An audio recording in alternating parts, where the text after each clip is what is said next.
금붕어 2마리. 이솝우화에 나오는 이야기 한 토막이다. 작은 어항 속에 금붕어 2마리가 살고 있었다. 어항 속에 단 2마리의 금붕어가 살고 있을 뿐이니 서로 의지하면서 사이좋게 살면 얼마나 좋겠는가? 그러나 불행하게도 그들은 서로 사이가 좋지 않았다. 서로를 미워하면서 툭하면 서로 싸웠다. 서로 간의 세력 다툼이 끊이질 않았다. 그러던 어느 날 그들은 대판 싸웠다. 죽기를 각오하고 서로 물고 뜯었다. 결국 그 중에서 많이 다친 금붕어는 상처를 이기지 못하고 시름시름 앓더니 며칠 못 가서 죽고 말았다. 살아남은 한 마리는 승리의 쾌재를 불렀다. 이제는 자기 혼자 마음껏 어항 속을 돌아다닐 수 있게 되어 그렇게나 속이 시원할 수가 없었다. 그동안 자기를 괴롭히던 존재가 사라졌으니까 온 세상이 다 자기 것인 양 신이 났다. 이제는 혼자서 편안히 즐기면서 살 수 있을 줄 알았다. 그러나 며칠 못 가서 그 금붕어도 죽고 말았다. 왜 그랬겠는가? 죽은 물고기가 악취를 내면서 몸이 썩기 시작했기 때문이다. 그 썩은 물에 견디지를 못하고 결국은 살아남은 금붕어도 죽은 금붕어의 뒤를 따르고 만 것이다. 이 우화가 우리에게 일깨워주는 교훈은 무엇인가? 사람은 홀로 살 수가 없다는 것이다. 사람은 사회적인 동물이다. 함께 더불어 살아가는 존재이다. 누구나 서로 도와가면서 살아야 한다. 한자의 사람인을 생각해보라. 서로가 서로를 떠받치고 있는 형상이 아닌가? 서로 떠받치는 상황에서 한 사람이 그만 그것을 회피하거나 벗어나려고 한다면 자신도 바르게 설 수가 없는 상황이 되는 것은 자명하다. 타인을 위해 더 존중하고 위하는 마음을 간직하며 살아가는 자세를 가질 때 그 사람은 참다운 이웃이 된다. 우리가 사는 이 세상도 마찬가지다. 더불어 믿어야 한다. 서로를 위로하며 격려하고 세워주는 공동체가 되어야 한다. 구멍 뚫린 항아리. 하루는 중국의 순 임금이 신하들을 불러 모았다. 그는 신하들에게 큰 항아리 하나를 주면서 이렇게 말했다. 왕궁 뒤뜰에 있는 우물에 가서 물을 길어 항아리를 가득 채우도록 하시오. 신하들이 살펴보니 그 항아리 중간에는 구멍이 뚫려 있었다. 그러니 아무리 물을 길어서 붓는다고 한들 어찌 구멍이 뚫린 항아리를 채울 수 있겠는가? 꽤 많은 신하들은 우물에 가서는 이런저런 핑계를 대면서 그 자리를 다 떠났다. 그런데 신하들 가운데는 좀 우직한 사람이 있었다. 그도 구멍이 뚫린 항아리에는 물을 붓더라도 채울 수 없다는 것쯤이야 알고 있었다. 그럼에도 불구하고 그는 임금님의 말씀이니까 신하로서 당연히 순종해야 한다고 생각했다. 그래서 그는 땀을 흘리며 계속 두레박으로 우물물을 퍼서 항아리에 부었다. 그저 말씀에 순종하는 마음으로 계속해서 물을 퍼서는 항아리에 담았다. 한참이 지나자 우물물이 바닥나버렸다. 그럼에도 불구하고 그는 마지막 남은 한 방울의 물이라도 마저 퍼올린다는 심정으로 두레박을 이리저리 휘저었다. 그런데 이게 웬일인가? 달그락하는 소리가 심상치 않게 들렸다. 그래서 자세히 들여다보니 큰 황금 덩어리 하나가 우물 밑바닥에 놓여있는 것이었다. 그는 깜짝 놀라서 그 황금 덩어리를 끄집어내어 그것을 임금님에게 갖다 바쳤다. 그러자 순 임금은 그것을 보고서 껄껄 웃으며 이렇게 말했다. 그것은 임금의 말에 순종하는 충신에게 주기 위하여 하늘이 내린 상금이니 그대가 그것을 가지도록 하시오. 무슨 일이든지 충실하며 성실하게 자신의 맡은 바 임무를 수행하는 사람에게는 나름대로의 보상과 상급이 주어지게 마련이다. 내 생각과 다소 틀리더라도 당장은 불합리하다고 생각되는 일이라 할지라도 주어진 맡은 바 임무를 묵묵히 수행해 나갈 때 언젠가 적절한 보상과 성과는 기다리고 있을 것이다. 황금 비늘 물고기. 어느 연못에 황금 비늘을 가진 물고기 한 마리가 살고 있었다. 다른 물고기들은 그의 아름다운 모습을 부러워하면서 그와 가까이 하려고 했다. 그러나 황금 물고기는 너무 도도했다. 그는 자기의 비늘이 다칠까봐 늘 혼자 떨어져서 살았다. 그러니 얼마나 외로웠겠는가. 그러던 어느 날 다른 연못에서 물고기 한 마리가 이사를 왔다. 이사를 온 물고기도 황금 물고기의 아름다운 자태에 반해버렸다. 그는 황금 물고기에게 다가가서 말을 걸었다. 그동안 너무나도 외로웠던 황금 물고기는 이사온 물고기와 곧 친해졌다. 하루는 이사온 물고기가 황금 물고기에게 조심스러운 듯이 이렇게 물었다. 얘 친구야, 너의 황금빛 나는 비늘을 하나만 내게 나누어 줄 수 없겠니? 그러면 내가 그것을 고이 간직하도록 할게. 황금 물고기는 선뜻 자기의 비늘 하나를 떼어서 그에게 주었다. 그것을 받고서 너무나 좋아하는 그의 모습을 보면서 황금 물고기도 좋아했다. 그러자 주변에 있는 물고기들이 몰려와서 너도 나도 황금 비늘을 하나씩만 나누어 달라고 졸라댔다. 황금 물고기는 자기의 비늘을 하나씩 떼어서 그들에게 나누어 주었다. 다 나누어 주고 났을 때 황금 물고기는 더 이상 황금 물고기가 아니었다.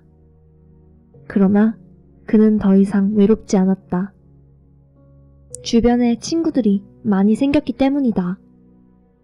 그러던 어느 날 어떤 사람이 연못가를 지나다 깜짝 놀라고 말았다. 연못 속이 온통 황금빛으로 아름답게 빛나고 있었기 때문이다. 물고기들이 지니고 있는 황금빛 비늘이 저마다 아름답게 빛나고 있었던 것이다. 서로 사랑을 나누면서 살아갈 때 우리 사회는 이처럼 아름다울 수 있을 것이다. 함께 행복해질 수 있다. 그러나 나만 잘 살겠다는 이기적인 생각을 가질 때는 불행해질 수밖에 없다. 사람은 더불어 사는 존재이기 때문이다. 귀머거리 에디슨. 미국의 발명가 토마스 에디슨은 늘 긍정적이고도 낙천적인 삶을 살았다. 그의 성품을 잘 나타내주는 일화 가운데 한 토막이다. 그는 젊은 시절 실수로 자신의 고막을 다쳤다. 젊었을 때는 잘 몰랐는데 나이가 들면서부터 귀가 점점 어두워졌다. 큰 소리조차도 잘 들리지 않았다. 에디슨은 귀가 잘 들리지 않아도 아무런 불편이 없는 것처럼 보였다. 그러나 주변 사람들이 그와 대화를 하려면 큰 소리를 내야 하니까 여간 성가신 것이 아니었다. 결국 그는 주변 사람들의 권유에 따라서 의사를 찾아갔다. 의사는 진찰해 보더니 다소 늦기는 했지만 아직은 가능성이 있다고 하면서 그에게 수술할 것을 권했다. 에디슨은 마지못해서 그 길로 수술할 날짜를 잡아놓았다. 약속한 날이 되었다. 의사는 수술 준비를 다 끝내놓고 나서 에디슨이 오기만을 기다리고 있었다. 그런데 시간이 다 되어도 그가 나타나지 않는 것이었다. 기다리다 못해서 의사는 에디슨의 집으로 그를 찾아갔다. 그랬더니 에디슨은 자기 연구실에 앉아서 연구에 몰두를 하고 있는 것이었다. 의사는 깜짝 놀라서 에디슨에게 물었다. 아니 선생님, 지금 도대체 무엇을 하고 계십니까? 지금 수술을 받지 않으면 영영 귀가 먹어버릴 수도 있습니다. 그랬더니 에디슨은 이렇게 대답하는 것이었다. 그래요? 사실 시끄러운 소리, 세상의 잡소리는 듣지 않는 것이 더 낫겠다는 생각이 드네요. 차라리 귀머거리로 지내는 것이 연구하는 데 더 도움이 될 것 같습니다. 저는 솔직히 수술을 받고 싶은 마음이 없답니다. 결국 그는 자기 고집대로 수술을 받지 않았다. 남은 여생을 귀머거리로 지내고 말았다. 그러면서도 오히려 자기가 귀머거리가 된 것을 늘 감사했다. 오히려 그렇게 된 것이 그가 연구에 몰두할 수 있는데 도움이 되었기 때문이다. I am nothing. 인도의 수녀 테레사는 알바니아의 한 노동자의 가정에서 태어났다. 그는 가난했고 배운 것도 없었다. 몸집도 작았고 인물도 볼품이 없었다. 그래서 그는 자기 스스로를 가리켜서 늘 이런 말을 즐겨했다. I am nothing. 1979년 노벨 평화상을 수상할 때 그는 연설 가운데서도 똑같은 말을 했다. 그는 자신을 꾸미려고 하지 않았다. 마음을 비우고 있는 그대로 진솔하게 살아가니까 그는 누구를 대하든지 언제나 미소 띈 얼굴로 대할 수가 있었다. 물론 테레사에게도 도무지 그 앞에서는 웃을 수 없는 사람이 있었을 것이다. 그때마다 테레사는 주여 저를 도와주셔서 저 사람 앞에서도 제가 미소를 띠게 해주옵소서 라고 이렇게 간절히 기도하고 나서 억지로라도 그 사람 앞에서 웃으면서 모든 일을 시작했다고 한다. 그러면 다른 일들은 쉬워지더라는 것이다. 그래서 마더 테레사는 자기를 돕는 조수를 뽑을 때도 언제나 3가지 조건의 기준에서 뽑았다고 한다. 첫째, 잘 웃는 사람. 둘째, 잘 먹는 사람. 셋째, 어디에서나 잠을 잘 자는 사람. 이러한 사람만이 자기도 행복하고 다른 사람의 마음도 편하게 하여 행복하게 만들 수 있기 때문이다. 또 이러한 사람만이 어려운 시련이 있을 때 자신도 잘 견딜 수가 있고 다른 사람을 잘 위로할 수가 있기 때문이다. 오늘도 나의 마음을 비우며 나를 낮추자. 다른 사람을 인정하며 기꺼이 존중하자. 내 주변에 있는 사람들에게 엔돌핀을 선사하는 복된 하루가 되도록 노력하는 자세로 생활하자. 다이아몬드 광산.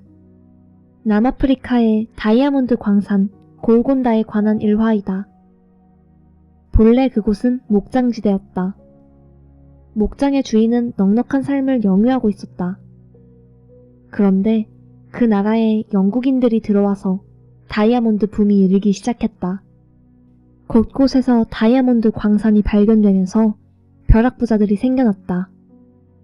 그 목장 주인도 다이아몬드에 대해 여러 가지를 알아보았다. 그가 알아본 결과 지형적으로 주변이 산으로 둘러있고 그 가운데 시내가 흐르고 그곳에 모래사장이 형성되어 있으면 다이아몬드가 나올 가능성이 많다는 것이었다. 그는 즉시 자기 목장을 팔고서 그런 곳을 찾기 시작했다. 비슷한 지형이 나오면 닥치는 대로 사들였다. 그러나 불행하게도 번번이 실패를 했다. 그 후 10년이 흘렀고 그는 이제 빈털터리가 되고 말았다. 결국 그는 깊은 절망감을 이기지 못하고 바다에 자기 몸을 던지고 말았다. 그런데 그에게서 목장을 산 사람이 어느 날 목장을 돌아다니다가 우연히 검은색의 돌 하나를 발견했다. 그는 호기심을 가지고 깨트려 보았다.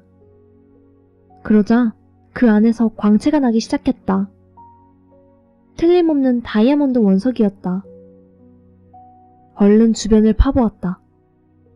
손으로 파기만 해도 그 속에서 다이아몬드 원석이 엄청나게 쏟아져 나왔다. 그렇게 해서 개발된 곳이 바로 세계 제1의 다이아몬드 광산인 골곤다이다. 만약 원래의 목장 주인이 급한 마음을 가지지 않고 자기에게 주어진 분복을 누렸다면 언젠가 다이아몬드를 손에 넣을 수 있었을 것이다. 그런데 억지로 그 때를 만들려고 하니까 때를 만들지도 못하고 오히려 자기에게 주어진 복을 놓쳐버리고 만 것이다. 이 세상의 모든 일에는 정해진 이치와 때가 있다. 그것을 거슬러 올라가 자신의 기준으로만 이 세상을 재단하고 판단하는 것은 옳지 않을 때가 있다. 또한 우리는 세상을 살면서 참 많은 선택과 갈등을 하게 된다. 그러나 다급한 일일수록 한 번 더 생각한 후 차근차근 풀어나가는 지혜가 필요하다. 조끼 한 벌과 장화 한 켤레. 옛날 어느 나라의 왕이 들에서 사냥을 하던 중 어떤 목동을 만나게 되었다. 왕은 첫눈에 그가 신실한 사람인 것을 알아보고서 그를 왕궁으로 데리고 갔다. 과연 그는 모든 일에 충성스러웠다. 왕은 그를 왕궁의 재산 관리인으로 세웠다.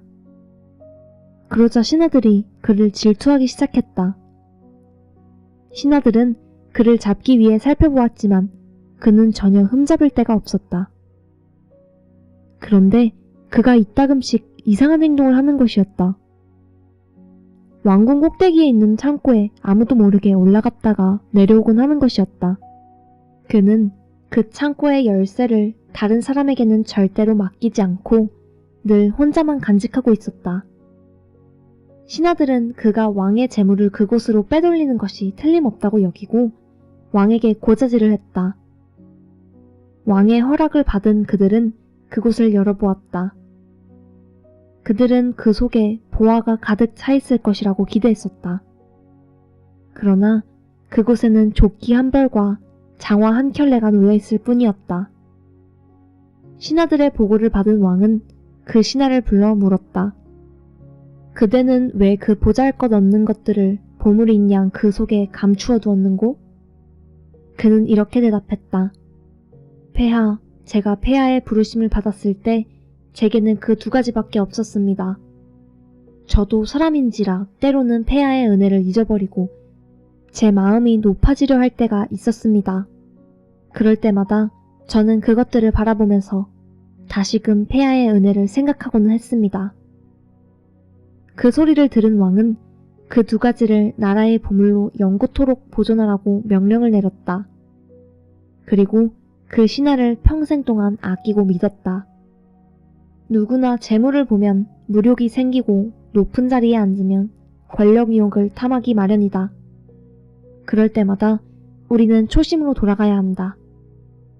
자신이 아무것도 가지고 있지 않았던 초심으로 돌아가 스스로의 마음을 가다듬었던 신하처럼 우리도 그의 자세를 본받자.